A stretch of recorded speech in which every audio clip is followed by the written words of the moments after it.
Ni hao, everybody. Lao Yu Gong here, Old Mr. Simple, simplifying complex ideas in Tai Chi Chuan to remove the mountainous obstacles to your further advancement. Today, I'm going to cover quickly the most important foundational principle, and that has to do with the tailbone. Now, in our tradition, we are usually taught to tuck the tailbone. Now, I found out personally that I really don't like the word tuck because there's a complete misunderstanding of what to do when tucking the tailbone. Now, the way it's presented to me and the way that that ended up really hurting my lower back was you take the 70-30 posture and you round out the coccyx toward your front. This has caused you to lean back.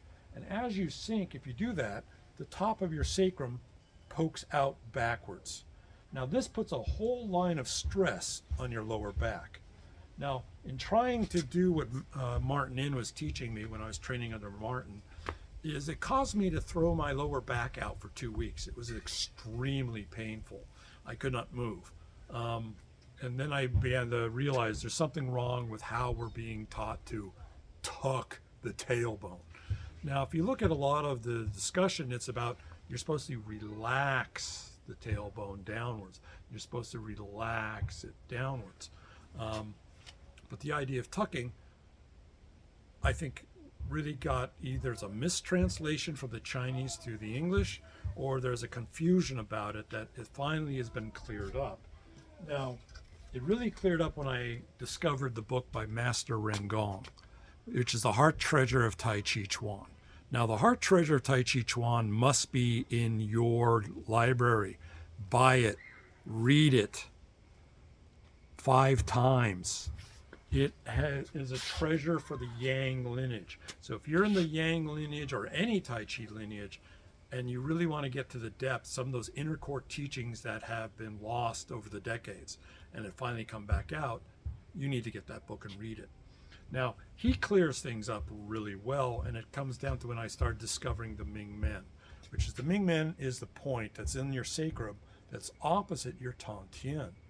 Now, in reading through the Brennan translations, which is another thing you need to discover on WordPress, the Brennan translations, he's done a masterful job of translating all these old out-of-print Tai Chi manuals into English.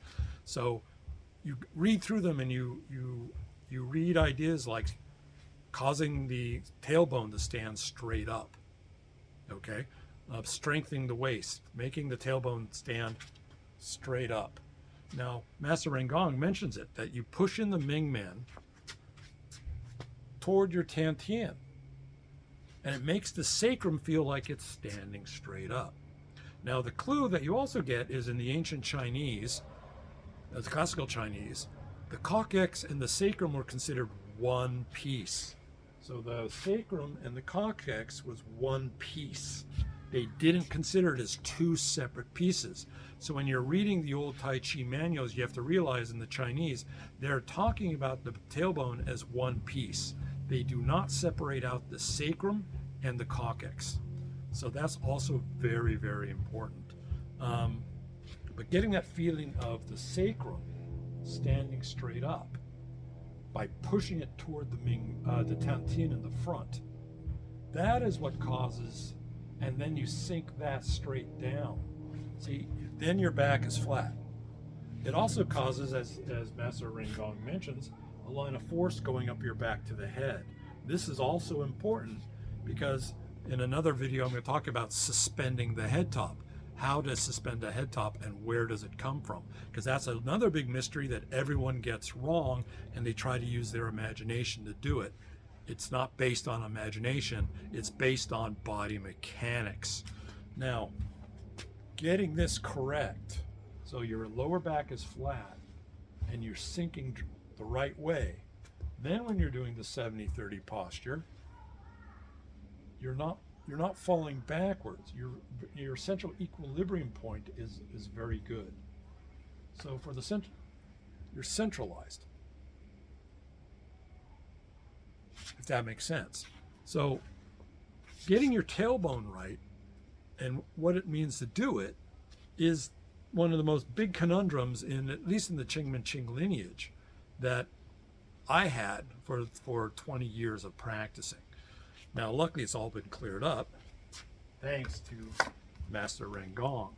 Now, there are little snippets of this in Qing's work. When you read the 13 treatises, he mentions that the head is suspended from the lower back, right? So the head is suspended from the lower back. And the tailbone must be in central equilibrium.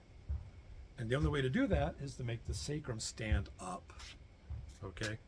So that's what we have to do, is align the sacrum so it feels like it's standing up, which causes a line of force to go up the back. Now, hopefully that cleared up a lot of confusion you may have on where the tailbone is and how do we, quote, both relax it down and cause it to stand straight up. And you must understand, it's impossible to get the coccyx to stand straight up. It's anatomically impossible. So when the old manuscripts are talking about straightening the waist, causing the tailbone to stand up, they're not talking about the coccyx at all, okay? So, and this is really interesting because in another book I just read, he mentions if the sacrum is sticking backwards, you tuck it in.